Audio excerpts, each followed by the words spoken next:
if we're talking about Smash, that came out at a time when we could push the envelope and we could say these lines without being reprimanded or without feeling as if we weren't offending anybody. We were, but it wasn't so blatantly disrespectful where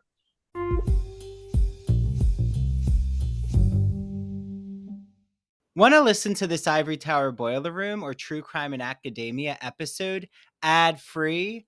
Head on over to our Patreon, patreon.com/Ivory Tower Boiler Room, to listen to all of our podcast episodes without any ads. You get access to our video episodes, our bonus episodes, and even more exclusive content, including merchandise.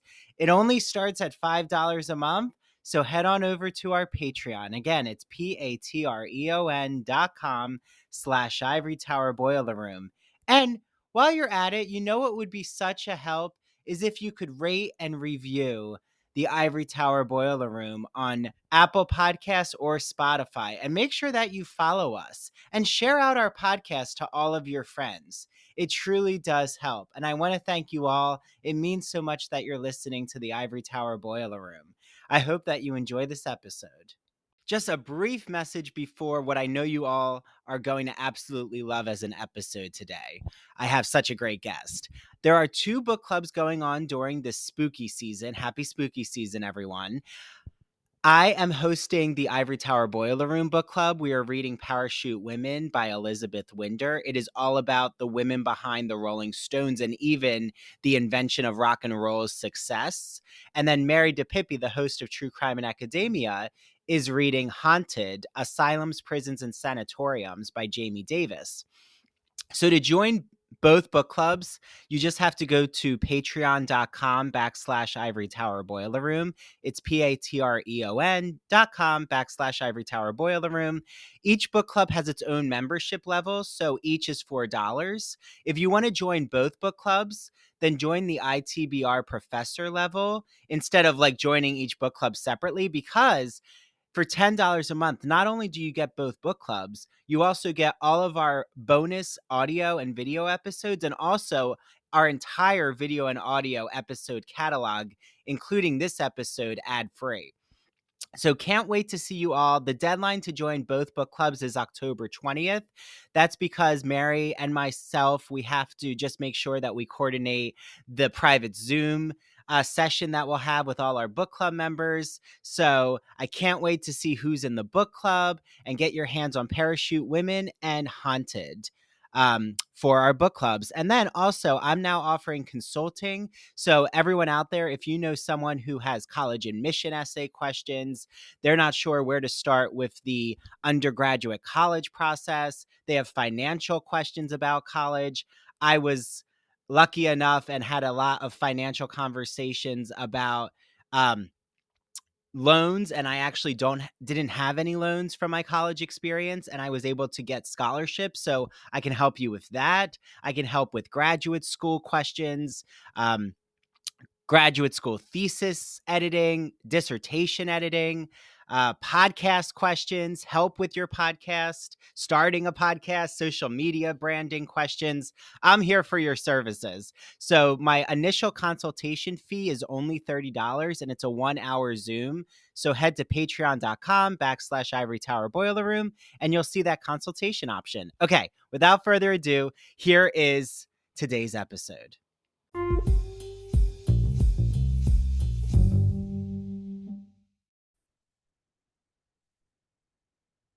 Hi, everyone. Welcome back to the Ivory Tower Boiler Room. This is Dr. Andrew Rimby, and welcome to our first ever ITBR Rewatches Smash, the NBC TV show. I'm really excited because I'm hosting the Queer as Folk one, and I had Christian Garcia on the premiere episode of Queer as Folk, but I'm handing the reins to him with Smash. I will be on as many of these episodes as possible because I love an excuse to rewatch this iconic Broadway musical TV show. So Christian Garcia is hosting Smash, the rewatch show. So I want to, bring you on, Christian, and just share your enthusiasm and excitement for this new series. Well, Andrew, thank you so much for allowing me to take the reins on this one for a few minutes of your for a few seconds.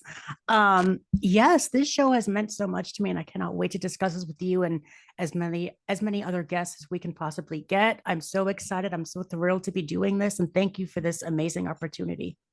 And thank you for being a part of this. Of course. So, why did you want to rewatch Smash? Like, what was the impetus?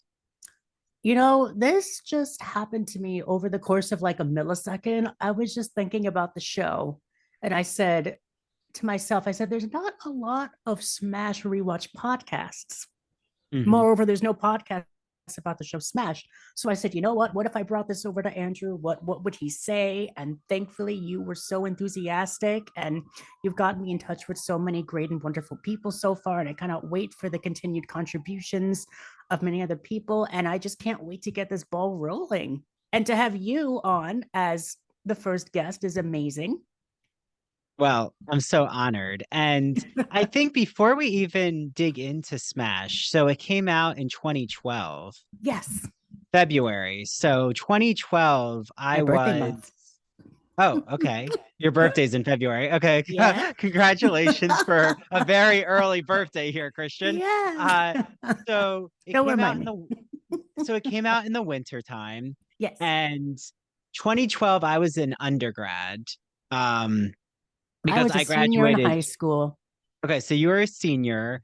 I was in my yeah, had just finished my first year in college. And then okay, that makes sense because I graduated in 2014, but I did college in 3 years. But that's for another discussion. So I do remember when Smash came out because I did watch it. So did you watch it when it premiered? I did. I remember recording every single one of them. I think we either had TiVo or we had another cable box, and I just remember, or Verizon, and I just remembered recording each and every episode and just watching them and then rewatching them for the same episode for like getting myself ready for the next week's episode and just being enthralled by this show. This was like my adult Glee TV show growing up. Yeah. So it's almost into 12 years. In Yeah. this February, it'll be 12 years. Yes. Can Um, you believe it?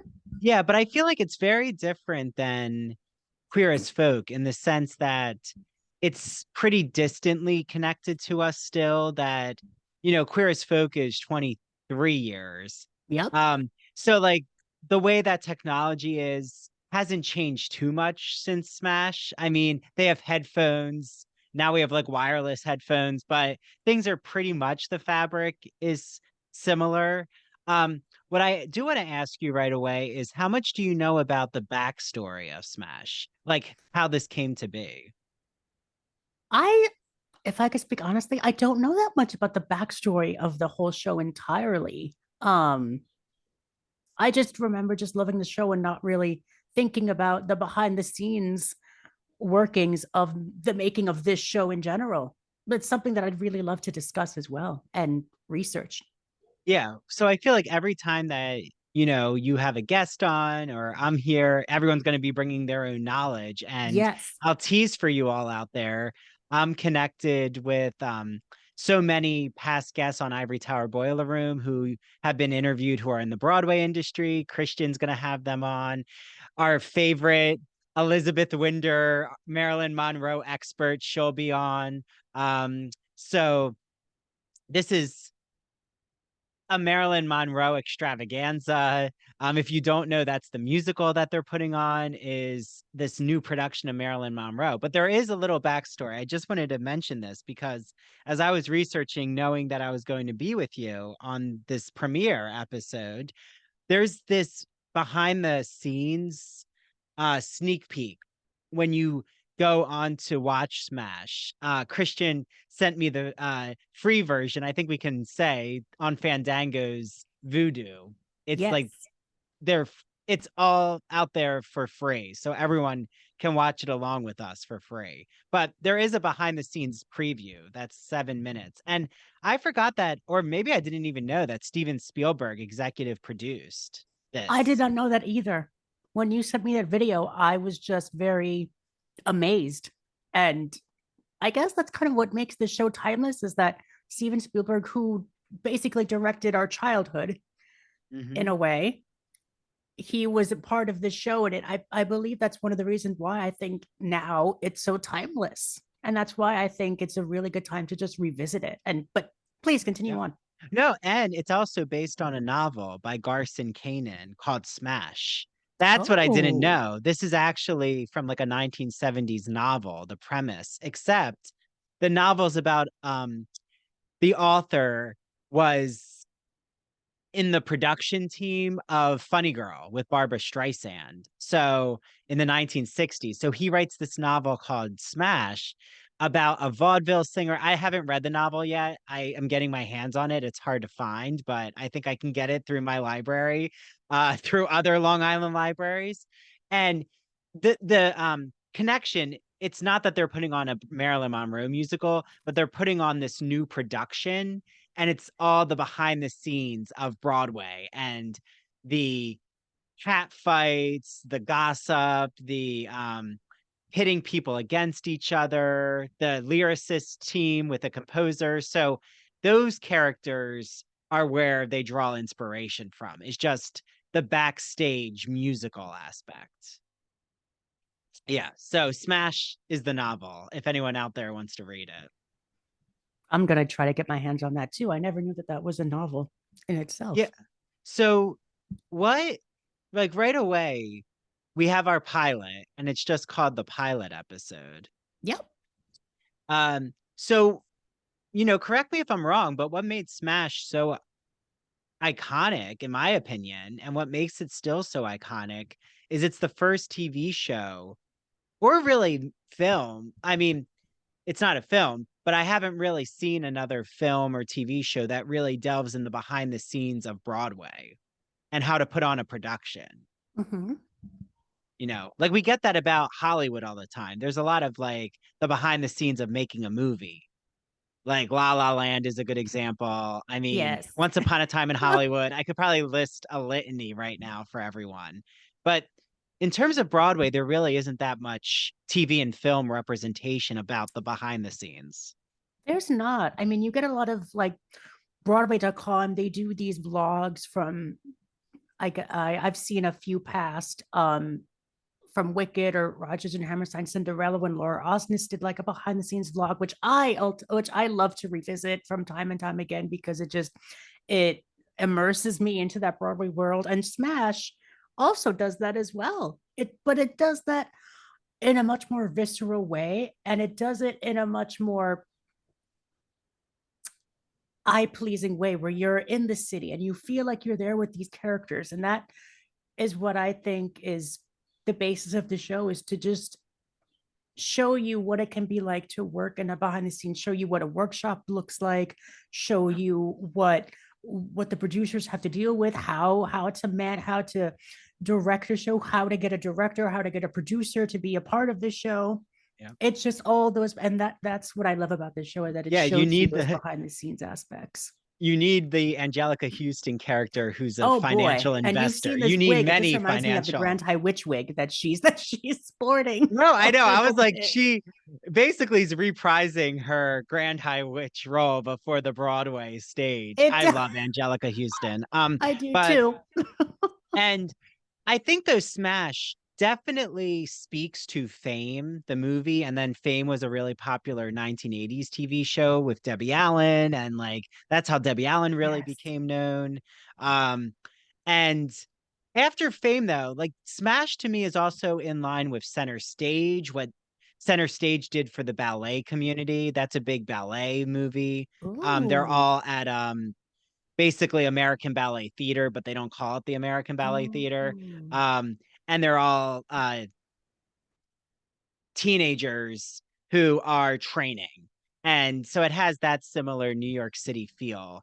But okay, so what's I love is Christian Borle says in the sneak peek that all of the drama is happening behind the curtain. Like, again, I always say when I teach the Broadway musical, I love backstage musicals or backstage meta, like the world within the world. So Dreamgirls, chorus line. I mean, a chorus line is the number one that comes to, I think, really ignited backstage musicals. Um, we also have Noises Off as a play. I really like that. Um, I just like when the actors peel back their layers and you see them putting on the production. Kiss Me Kate does that. Um, yeah, there's so many. But, what did you think, Christian, of just rewatching the pilot? Your like first impressions? When I rewatched it, I felt like I was in a time capsule because not that many shows actually are able to feel as if they're in a certain time. Mhm. And nowadays it's all very COVID-esque and it's very political. And with this show, it brings you back to a time when those things were non-existent. And I think it's one of the reasons why I enjoyed it so much while rewatching it. It brought me back to a time where I didn't have a care in the world. Of course, college was on the pier of my horizons, but it made me wonder, why couldn't we stay in those times? Why couldn't we stay in 2012? Do you mean in terms of optimism and Yes, nostalgia? Oh, yes. yeah. It felt nostalgic to go back in that time because not a, like there were many stores that were around the city that aren't around anymore, and it brought me back to a time when it was just everything was just so easily accessible. It still is, but there was just even more calmer, if that makes any sense. Yeah. There was less noise of Yes. uh culture wars, Mm-hmm. and you're talking about the pre-Trumpian Yes. era, Yes. um, Can we go back to those times, please? without so much volatility. I know, I know what you mean. It's why I love rewatching these shows. But Smash also does a lot in terms of, I thought, rewatching the pilot of cutting edge, the like praying of the director wanting to sleep with the leading lady Oh, and what you'll yes. do to get to the top. And there's like some Uh-huh. offhand, off color jokes that are made, like about Mm-hmm. the transgender community, actually. Like, Oh, remember, there's a yes. line that Christian Borle's character says about, did this certain person, oh, did the director have a sex change or not? Because even if they did, that person he's still an asshole. Or it was just like, but it was interesting how they're taking chances like that. Yes. And the Deborah Messing character, she does say, like, hey, that's not, stop it. Um, but I feel like now in our culture, it's why I do have an issue with a lot of TV right now, is they won't even have that, like those lines, um, where someone pushes the envelope, even though in everyday people do make offhand comments that are disrespectful. And I feel Mm-hmm. like we do have to still represent reality. And that doesn't mean that the actor or the creative team is behind biases and prejudice. You're right. Like, that's why to me, Sex in the City, like they did a lot of risque things that They did. just, and just like that, I feel like they're trying to over censor what they're saying. Mm-hmm. And it makes for a very different, I think the audience, we know, like you said, when someone is trying to get a political point across now. Yes. And there's nothing wrong with that. It's just a different type of TV show, in my opinion. Yep. Yeah. I But agree with you okay. 100%. Sex and the City had this sort of easiness, breeziness about it. Whereas nowadays, with them just like that, it's so very one note. Hmm. It seems like, whereas if we're talking about Smash, that came out at a time when we could push the envelope and we could say these lines without being reprimanded or without feeling as if we weren't offending anybody. We were, but it wasn't so blatantly disrespectful where you would have letters pouring in demanding representation. Well, and we also didn't have the social media machine. No. And I think that's really changed even our saturation level for certain material. Like that's why I say anyone who has to make a film or TV show or Broadway musical right now, right?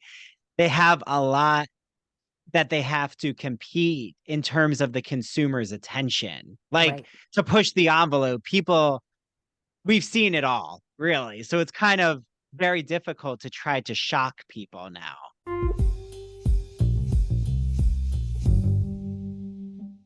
Hi, this is Dr. Andrew Rimby, and I'm so excited to shout out the Gay and Lesbian Review, who is helping to sponsor the ITBR podcast.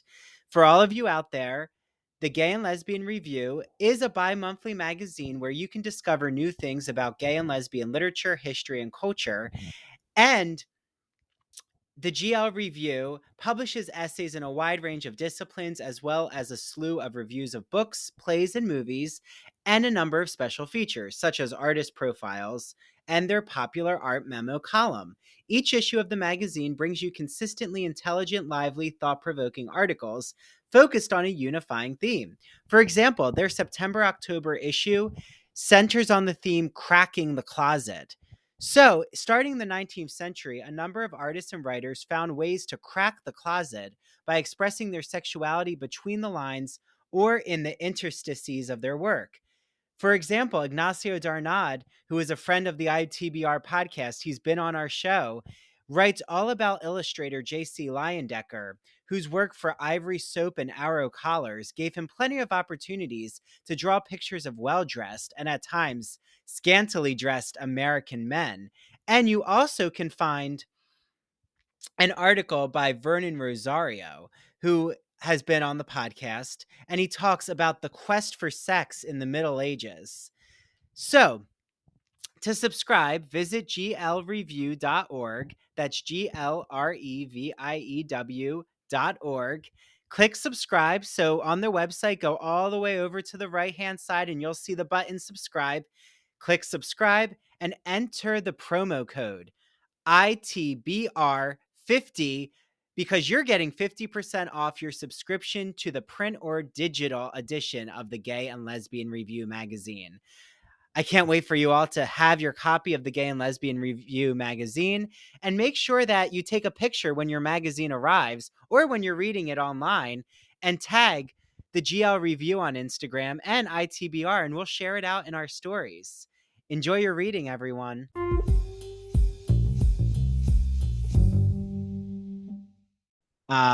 So, okay. So Smash, what did you think about like walking through the episode with everyone? Mhm. So, right, I forgot that we saw Karen. So Karen is Catherine McPhee's character and Yep. Ivy is Megan Hilty. That we see Yep. them in the same audition in the first scene. I didn't remember that opening. I didn't either. But the Yeah. fact that Catherine McPhee chose to sing over the rainbow was a Mm, choice, yes. but it was um Probably not a good audition song ever. But probably ugh, unless it's the Wizard of not Oz. unless um but what I love about this is that um the whole compass of the show is that we're looking at an artist through a director's eyes. So whatever um like say that in the opening scene when we see Catherine McPhee's Karen Cartwright performing her audition piece, we see probably her own vision of how she would perform that song. And that's what I love about it, is that we're able to just get into the minds of these characters and just see how they interpret these performances. Yeah. And for everyone who I always say is a loyal Ivory Tower Boiler Room subscriber on Patreon, you can actually see Christian and I have Smash artwork. He has the bombshell Marilyn Monroe, and I I have the do. Smash cast. So behind me is Catherine McPhee. Sorry, Catherine, my head is covering you. But and then Megan Hilty's over one shoulder. So we have we have foils of each other. Karen and Yep. Ivy are definitely foils. Karen is Midwestern from Indiana. Ivy, they don't specify, but she doesn't seem like she's from the Midwest. She seems like she could be from the Northeast or the New Mm-hmm. Jersey, New York. Like she knows the culture of theater. Um, and I really thought that that means this foiling these two women, um, being different sides of the coin is so important because it becomes the whole metaphor for Marilyn's life. Like the Yep. Norma Jean, Karen, and um the Marilyn Monroe Ivy. Like Yep. these how this Marilyn Monroe story is so hard to tell because she's always had a different persona. Like she was always part of some kind of artificial facade, like how she was going to present herself, even though her authenticity is not at all like what a consumer sees in the press. So, and they get into that right away.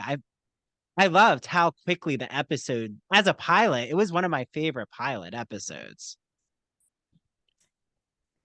I agree. Yeah. Not Yeah, yeah, that yeah. many pilot episodes can just go off with a hit or a bang or a smash. So will. Um, yeah.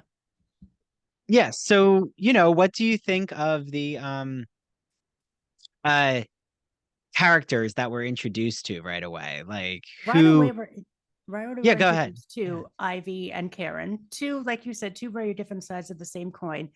And then right after, I believe we're introduced to Deborah Messing and Christian Borle, Yeah, and I should say their Deborah is characters. Julia Houston. Oh, Yep. that's funny. Ah, Okay, Angelica Houston, Julia Houston, Jack Davenport. Oh, is the director. Okay, but yes, right here. we'll get to him. But his name as the director is Derek Willis, and Christian Borle is Tom Levitt. There you go. Yes. Yeah, yeah. Then of course we have Ellis, that little skeeving little Oh, the person, assistant. the Hmm. assistant. I hate him. Sorry. Just had to get that out there because you're going to hear a lot of that word with me and Ellis because I don't. I forgot how much I hated that character. And I forgot that there were those types of characters in a TV show, that there's always that one character that's always conniving, that's always trying to be sneaky about his or her intentions. And Oh, it's yeah. I forgot that those characters existed. Well, and those characters are so real. I mean, in the acting industry, Oh there's yes, always I can someone who's imagine. manipulating, And I'm sure and you've met a few of those Ellises yourself. yeah. Oh, well, I should say to everyone, that's right. I mean, I have a musical theater background and was in regional productions in high school.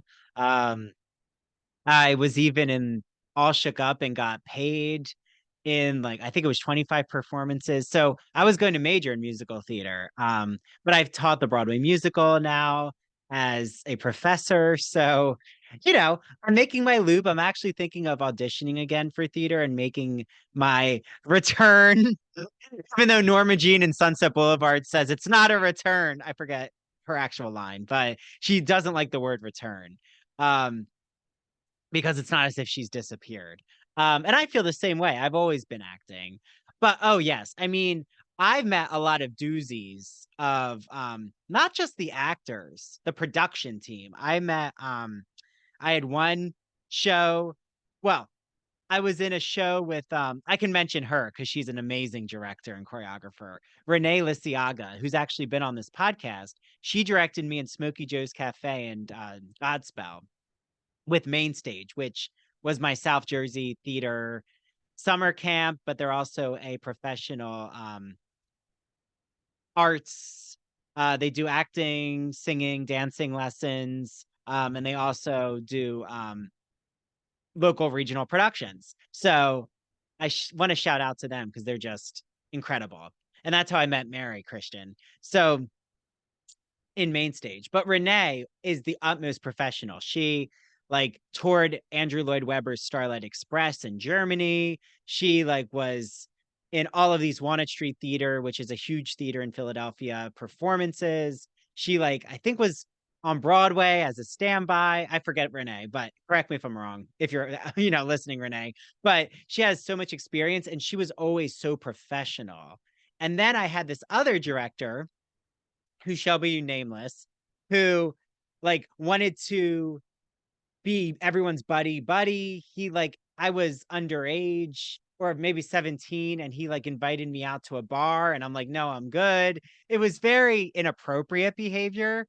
So I've seen the inappropriate, but then those who are, in my opinion, like Renee, who've had the industrial experience of professional theater and especially touring and Broadway, show up on time, take notes, like there's certain etiquette. So it's that, but it is interesting to see Ellis. To me, he's trying to really climb his way to the top. You can tell.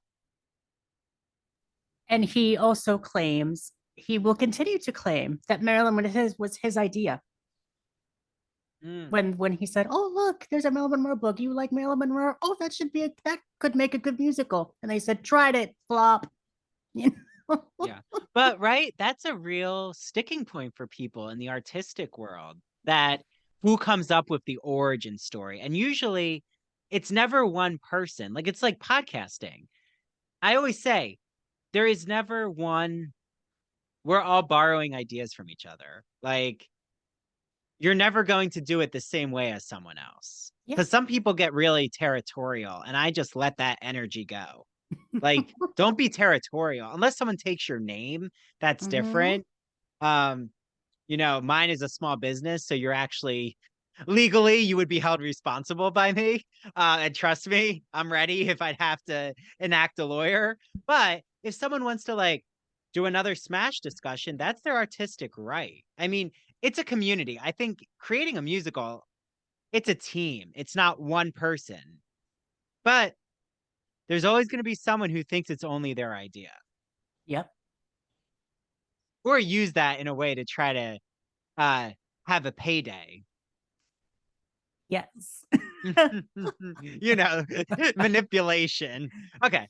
So do you want to talk about the direct or the lyric? Actually, maybe Deborah Messing and Christian Borle, their lyric and lyricist composer relationship, because I love how they show this on the show.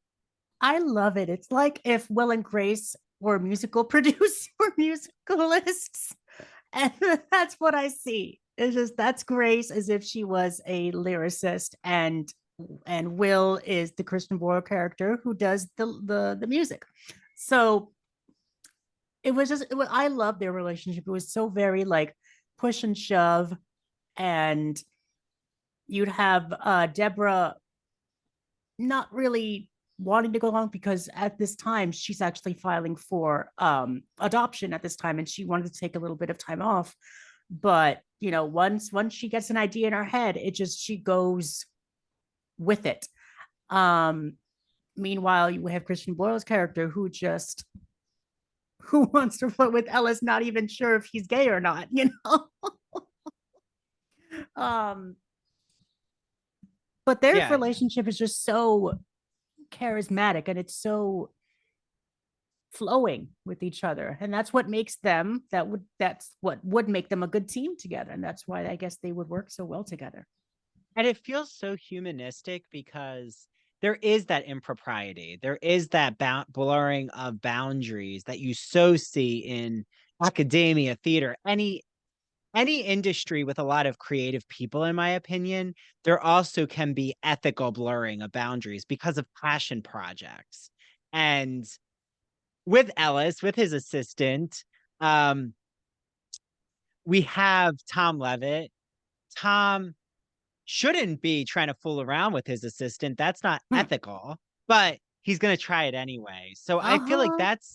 that's the reality that I love of this series is, this is wrong, but the questionable behavior is what makes it realistic. And You're gonna get a lot of questionable behavior, just so you know, just as a spoiler. There's gonna be a lot of oh questionable yeah, behavior in let's this just show. say our director Derek will have his moments and already Oh does have a yes. moment in the I pilot. mean, So I wouldn't kick him out of bed either, just saying. well, so what do you think of, I think they've been around as lyricist and composer as as a team Yep.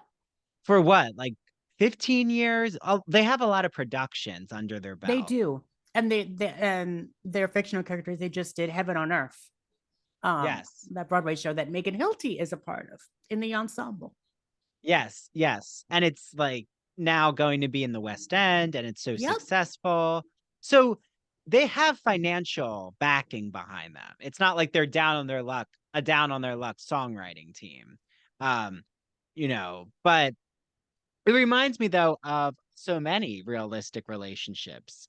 I think especially because they are a male and female, I like that dynamic. A lot of the times, nothing against it, but you get a lot of male songwriting, composer lyricist teams. Mean we could name off Richard Rodgers and Oscar Hammerstein. Interestingly, Stephen Sondheim was usually solo. Yep. Um, so that's a rarity. And then Uh, you have Ellen Menken and Howard Ashman. yes.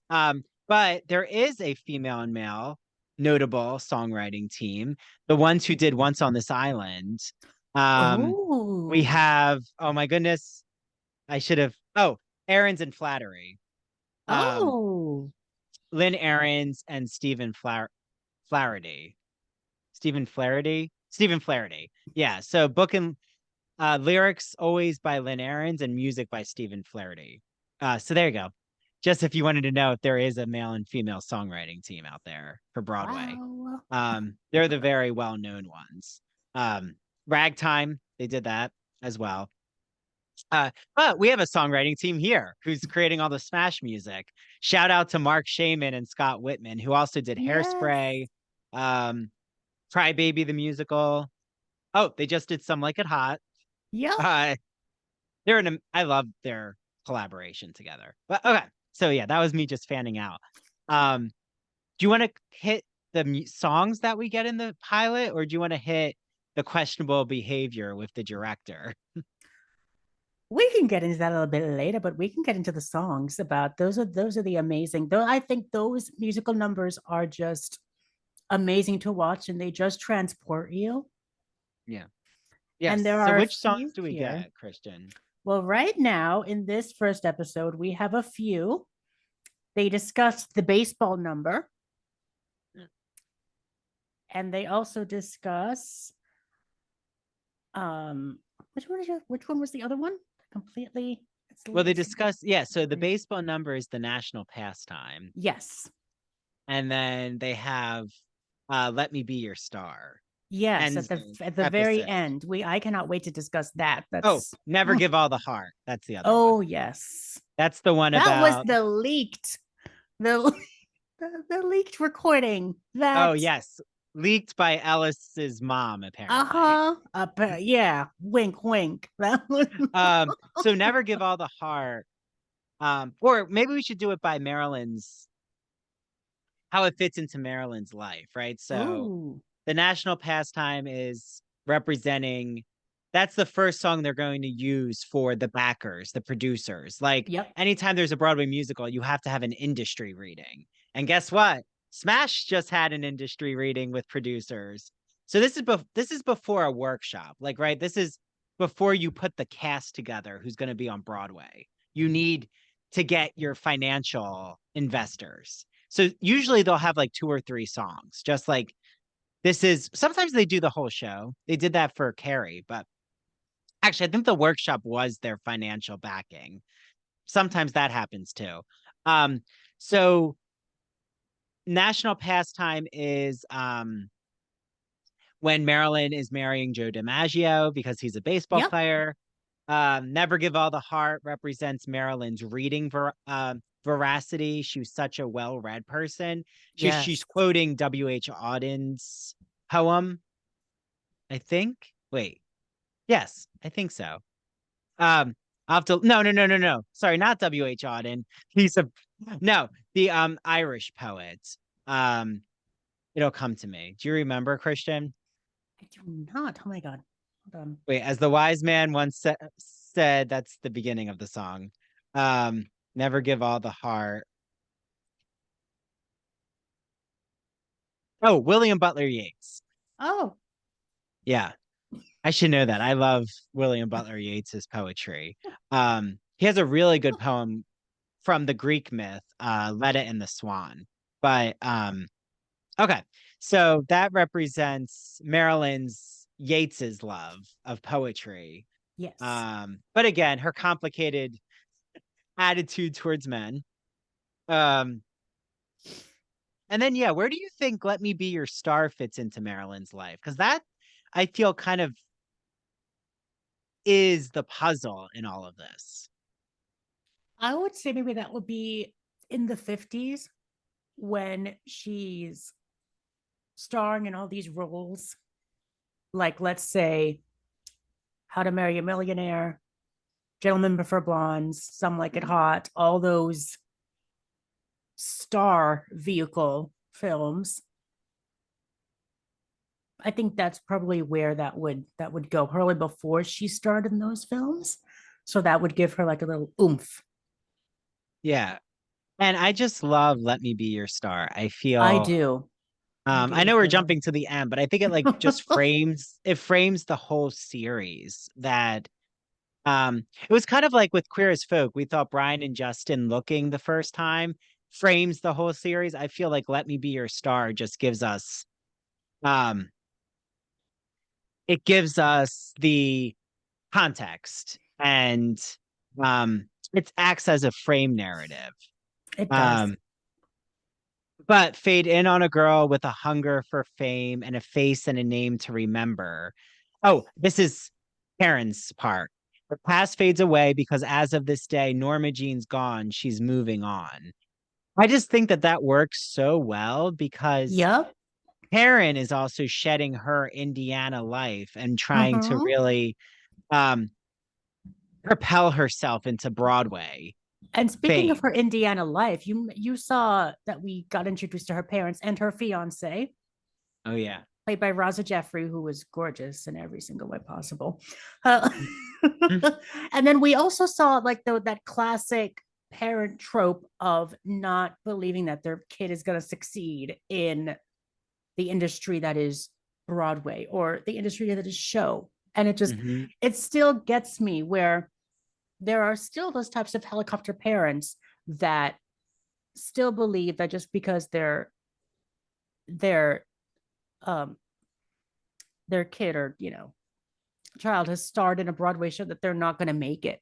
That it's still that just because they did like these off Broadway shows that it's not worth it. That it's not that they need to start thinking realistically. And I wonder if you ever experienced that, or if you've known anyone else who's experienced those types of parents who still don't, know. Yeah, well, I think that a lot of me even doing this episode with you and having my show and my business is testament to having support from my family of being a creative because so many who don't have that support, they either have to go against their parents' wishes and just, you know, um, throw hell to the wind. Is that the saying? I think. Um, and they either do that and turn their back on their parents, or they go into a different job and they're so regretful. Um, I've seen a lot of people abandon their dreams, whether it be as writers, as artists, performers. Artists, I feel there's a lot, unfortunately, who've abandoned, they've left what they love because society has dictated that arts and culture is somehow not as valuable, even though everyone turns to it when they need something to do in their free time. You know what I'm saying? It's like the most in value, in my opinion, because everyone looks to the arts and culture to fulfill their dreams and passions. So, just putting that out there. Every industry is important, in my opinion, but you have to do what you're passionate about. Um, but no, my parents have been very passionate, which is why I can, now be here. Um, so yeah, but I'm so glad you brought the parents up. Um,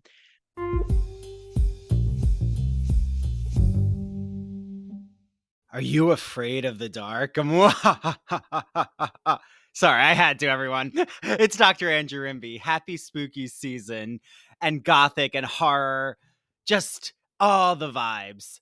I am so excited to talk about Broadview Press, who you might know helps sponsor our podcast. They're an independent publisher in the humanities since 1985. Did you know they have so many horror novels that you need to get your hands on? They have Frankenstein, of course, by Mary Shelley. They have Dracula by Bram Stoker, one of my favorites.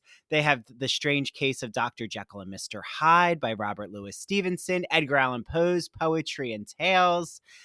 Oh, they just have so many gothic novels that you all need to soak your teeth into, bob your teeth into.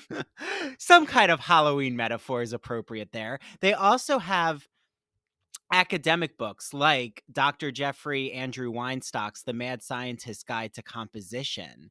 So if you're a writing professor out there, you need to get your hands on that. And they also have a gift package called Mystery Horror Sensation, which if you don't know what to choose, just choose the Mystery Horror Sensation gift package. Just a reminder, you get 20% off on broadviewpress.com, link in our show notes. Just use the code Ivory Tower, all lowercase. Ivory Tower, 20% off all your books on broadviewpress.com, all of them. I can't wait for you all to hear our next Broadview Press guest. It's coming in November. And definitely when you buy one of their horror or gothic novels or books, just make sure you tag us on Instagram at Ivory Tower Boiler Room and tag them too at Broadview Press. I know they'll love to share it. Okay, everyone. Be careful if you're reading in the dark. I don't want you to get too scared. Turn a light on. Bye, everyone. LGBT stories are universal, but each one speaks to the individual heart and soul of the writer telling it. Do you have a story to tell? Or have you been moved by an LGBT book, film, painting, television show, or other form of media? Then the Gay and Lesbian Review wants to hear from you. The GNLR believes in bringing awareness to queer art and artists through reviews, commentary, and thought pieces in which the author relates their personal lives to a particular piece of art, a novel, a movie. In addition to the print magazine, the GNLR also publishes articles on its blog. So you can see all of this on glreview.org. That's glreview.org. Remember, you get 50% off your subscription of the GL Review magazine when you use the promo code ITBR50. That's 50% off your print or digital subscription when you use promo code ITBR50.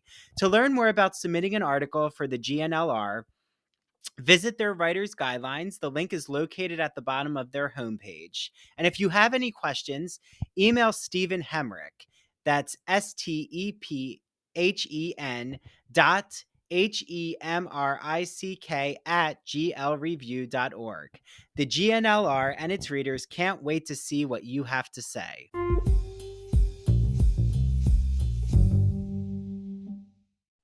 And then Ivy also doesn't have support when her mom is on the phone with her.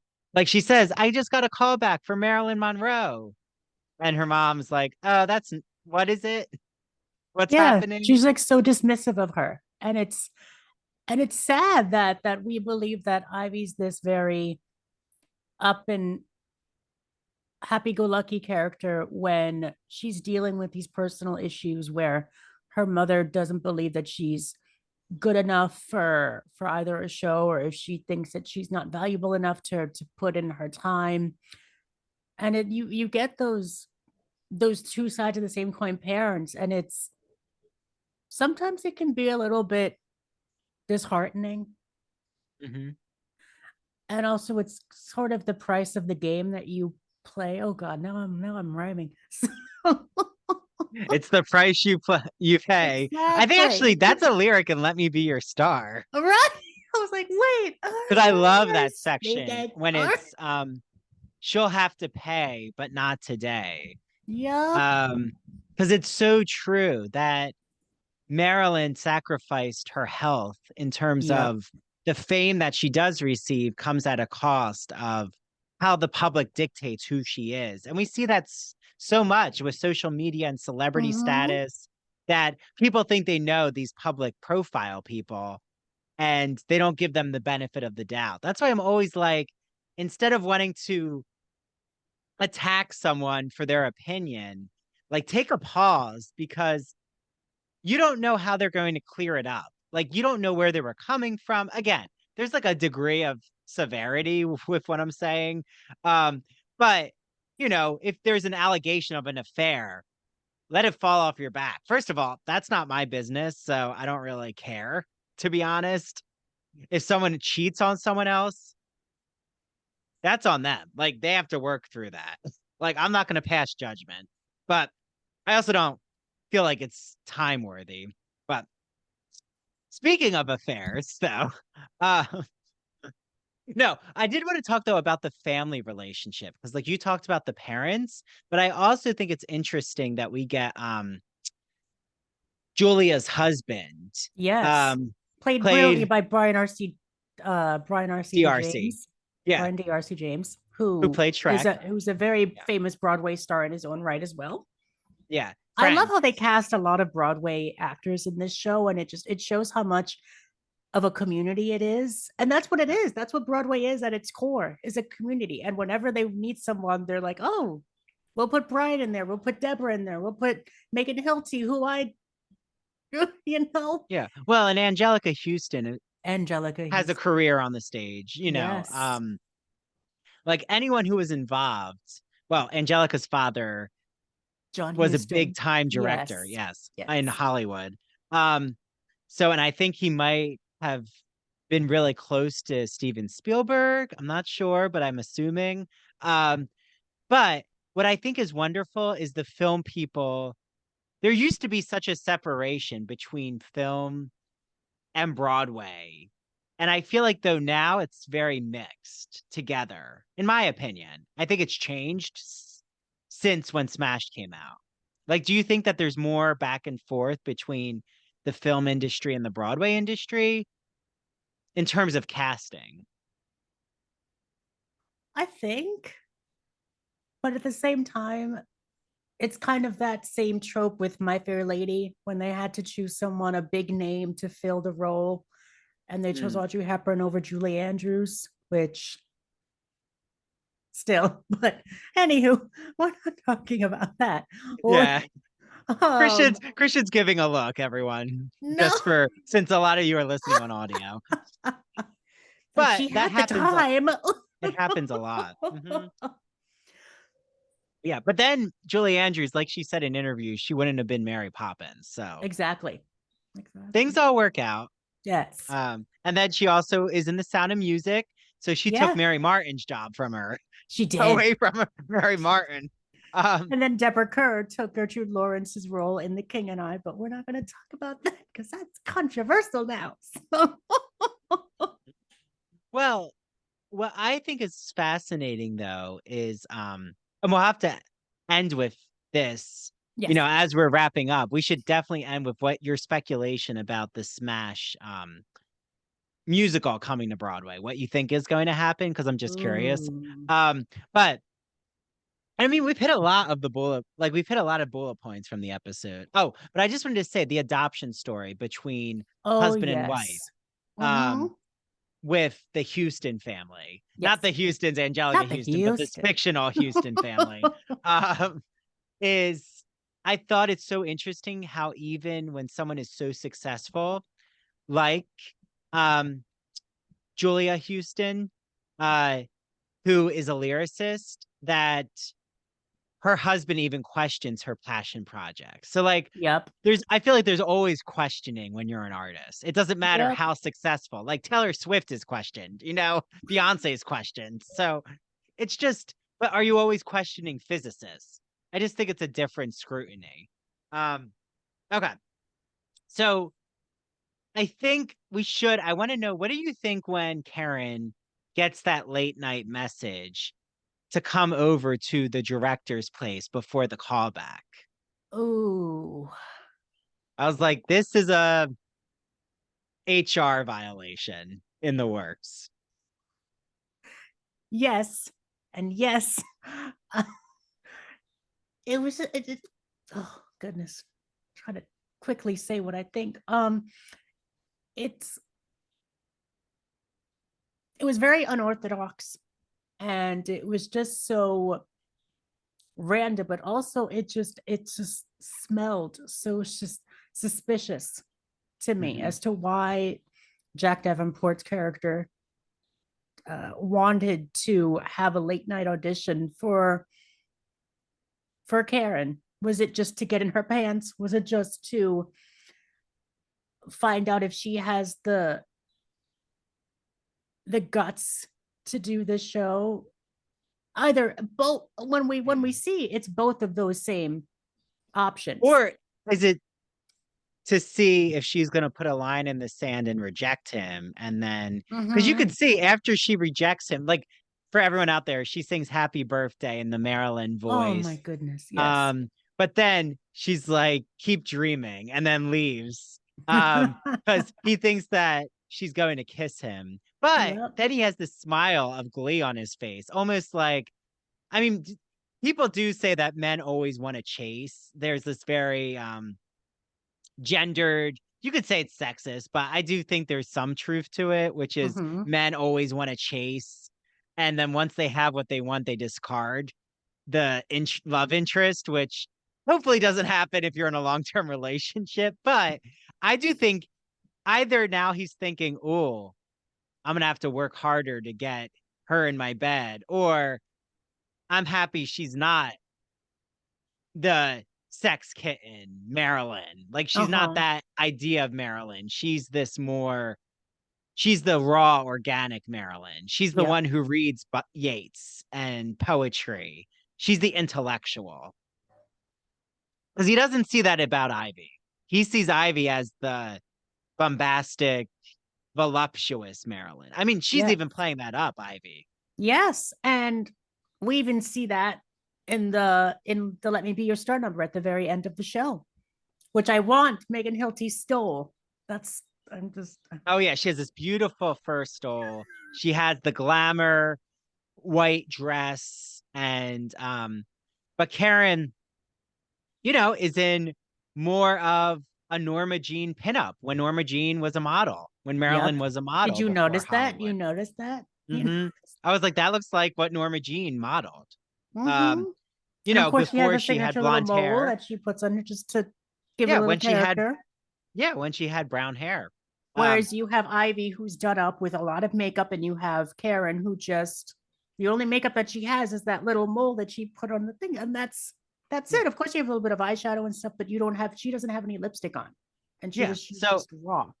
I think this is our a good transition to our ending, which is, do you need why Marilyn's story has been so hard for people to put on, whether it be, I had Elizabeth, we talked about on the podcast here. Everyone can listen to the Blonde movie, the novel by Joyce Carol Oates, and how that became a film. I thought we really liked Anna de Armas's performance as Marilyn, but so many are challenged when they approach adapting Marilyn because of all her nuances. Like they try to put her in how the men saw her, like how her Mm-hmm. ex-husband saw her, not who she was. And do you need two women to be Marilyn? Like they're kind of here showing us in Smash, these two women, these actresses represent different, like we've said, sides of Marilyn's coin. Yep. How would it be if there's only, let's just, spoiler alert, everyone. The two women last a long time in Smash, competing Spoiler. for the role of Marilyn. But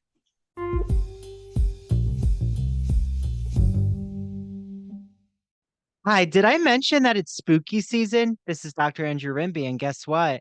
I have so many Halloween and fall designs and crafts in my apartment. And guess what? There is a person who's made me so many Halloween horror fall themed items, and her name is Mandy Bengal. She owns Mandy Made It, a craft crochet company.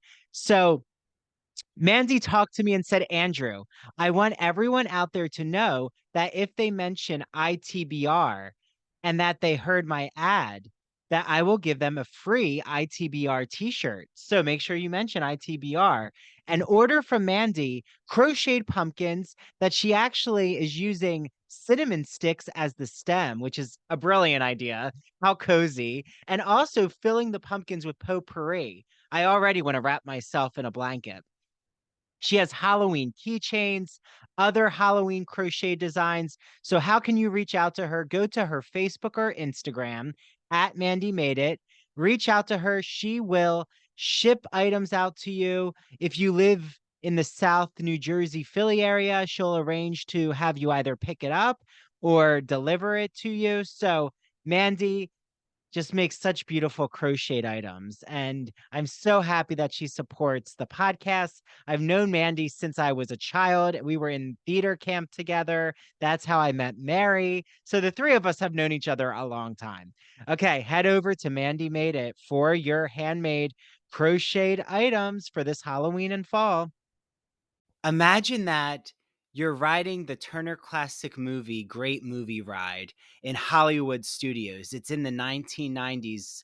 As you're journeying through the Great Movie Ride, you pass the Wizard of Oz, where all of a sudden you see the Wicked Witch of the West ascend into Munchkinland in a cloud of smoke and flames. Well, that's the memory I have with the Great Movie Ride in classic cinema when I was at Disney in the 1990s as a young boy. And ever since that, I was hooked on classic cinema.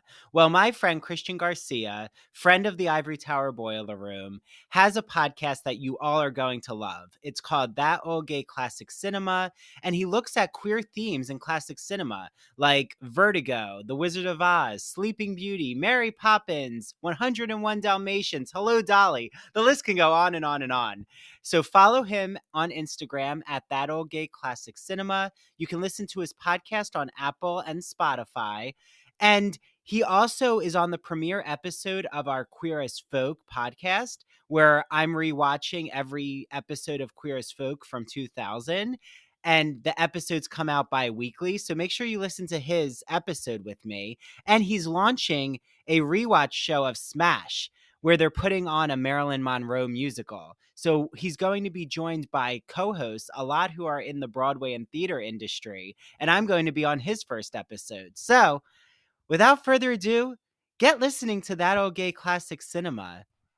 Enjoy.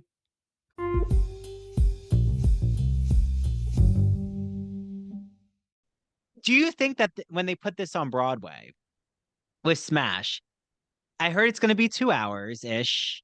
I messaged Carrie Butler. Hi, Carrie. No, she's so sweet. I love Carrie Butler. Always have loved her since So is this Hairspray. really happening? Yeah. This Oh no, show is happening it's on in Broadway? production.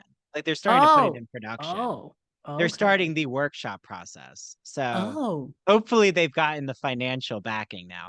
But Robin Herder, who was in Moulin Rouge, she was in Greece. I loved her. I didn't see it, but Robin, if she listens to this, I love her rendition as Marty. Yeah, Freddie My Love. She did the Freddie My Love part. Um, but they both were Karen and Ivy in this industry reading. So do you think it's just going to be, it's not going to be all the complexity of the Smash TV show? Do you think it's just going to be them putting on Bombshell? Is what I imagine. I Like, think it is. yeah. I think maybe they're gonna um X off maybe some of the plot of the show, but they're gonna keep. I think they might want to keep the. I don't know what's happening, but I would imagine that they're gonna keep the heart of the show, which would be really great for those diehard fans Mhm. of the And the show. fantasy numbers. Like, I Exactly. I imagine, really hope that they keep those because you can't have Smash without those songs. You well, can't do it. I think they'll probably, I'm imagining that they're going to like show us the creation of how to put on Bombshell, and like it'll be like Let Me Be Your Star, but then you also Mm-hmm. see it on the Broadway stage, like what it looks like in production. Like it'll I be could this see back them and like forth. I could see them opening up like that with both of those women in like a cappella moment in the opening show. You have like a little bit of a light on them, but they're on two corners of the stage, but they're both singing like just like the opening lyrics of the show, and then they go into the show, and then at the end it's like a big number. Yeah. Because I wonder if they thought, I thought they were going to do Bombshell as its own musical, That would but have been amazing. I wonder if they thought this is really hard to have one actress, like, to tell the whole story. And again, maybe I don't think there's anything wrong. What's wrong with having two actresses play Marilyn? I mean, are they Like, going to do a Judy Garland when they did Me and My Shadows? They had Tammy Blanchett as young Judy, and then they had Judy Davis as older Judy. Just saying. yeah, Just saying. that it's hard to put. I feel like that's hard to pull off Uh-huh. on stage or in film. I mean, they're doing it with The Color Purple brilliantly, I think. I can't wait for The Color Purple movie. Oh my God. Oh my goodness. I'm I so can't excited. wait. But yeah, okay. So as we wrap up, last Yes. thoughts, like for our next, what's happening in the next episode? Like, what's your predictions here? What's going on? Well, obviously they're gonna start casting for the show to see, and also continue with Angelica Houston's character to see of the financial backing. And hopefully they're gonna go on with the workshop of the show and get rehearsals going and see how it fares. Yeah. And um I feel like the pilot though gives us so much. Like It there's does. It feels like a so short many movie. layers. It feels It like a short does. movie. But you can see how every avenue is going to expand. I feel like I'm Yes. like, okay, that's where we're going to get an arc here. You're going to get an arc there. They do such a Mhm. good job laying And they the all bricks. fold together perfectly. And that's what's really great about this pilot, is that while you have each and every different plot A, plot B point, they all fold together magnificently and they all go together. Yeah. Yeah. Fellas, that's from National Pastime, everyone. I just love that song. And wait, we have to end though with the National Pastime, which is, Oh no. even though all these men are gyrating on Marilyn, these are Oh the boy. most Las Vegas, and I mean this, if Mark Shaman and Scott Whitman, anyone out there is listening, I mean this in the most complimentary way. They are the most showgirly baseball players I've ever seen in my life. Like, they should be at Elton John's concert. Like, I could see them all Yes. singing. You know, Elton John had that baseball outfit. It looks exactly like that. Like when he was at the piano. It's just because they're not intimidating. They're not supposed They're to be not. like, They're they're just not there for supposed to like be eye predators. candy. Yes, They're there for they're eye candy. they're her show boys. You know, Exactly. she's the They're her star backup attraction. dances. Exactly, she's Cher, and they're just the dancers. They're the Um, dances. but I just love that number. And but again, even though it's so raunchy in a way with all the puns, it still shows her authenticity. Like it shows her Yes.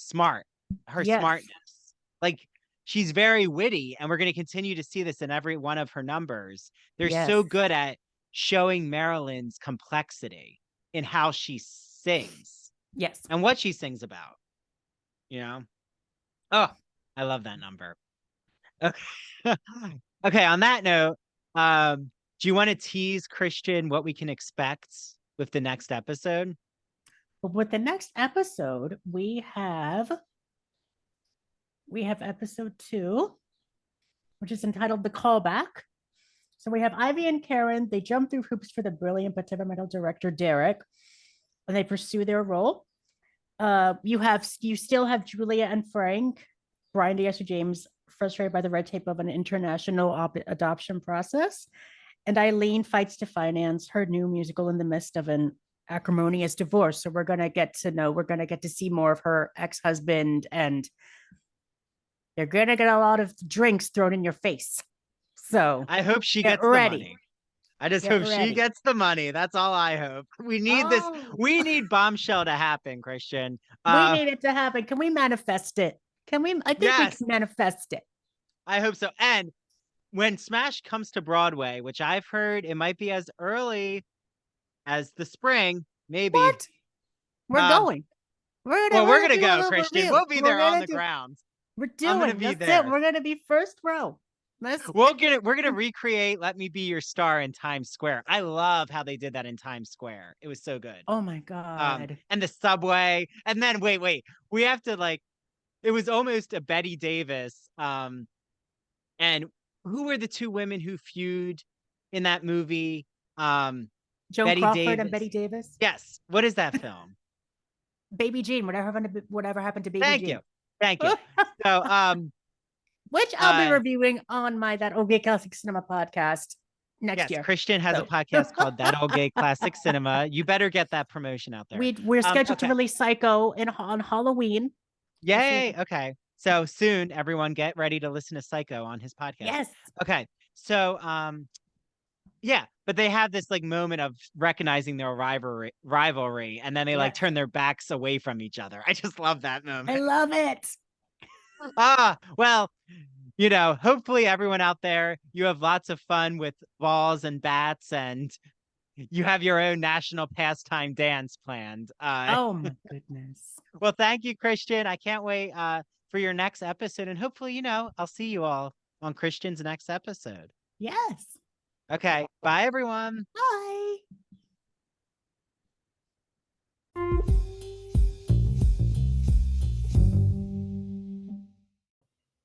Hi, this is Dr. Andrew Rimby. I want to thank you so much for listening to the ITBR and TCIA episodes. Make sure, if you don't, follow, rate, and review us on Spotify and Apple Podcasts. Also, make sure you follow ITBR on TikTok and Instagram at Ivory Tower Boiler Room, and TCIA on TikTok and Instagram at True Crime and Academia. Also, we have a brand new Patreon membership system. So I just want to explain it to you all quickly. So if you want to become an ITBR student, it is $5 a month. You get ad-free ITBR and TCIA episodes and video interviews. If you want to become an ITBR professor for $10 a month, you get all of those ad-free benefits, but you also get access to both the ITBR and TCIA book clubs. You can join both book clubs, get ad-free episodes, plus you're going to get all of our extra video episodes. So I am rewatching Queer as Folk. Christian Garcia from That Old Gay Classic Cinema is joining us, and he's rewatching Smash. Mary is going to start to rewatch shows as well. You even get access to what I'm calling the ITBR Teaches. So if I'm recapping a movie or a TV show, including Barbie, Halloween movies, and horror films, you get access to that as well.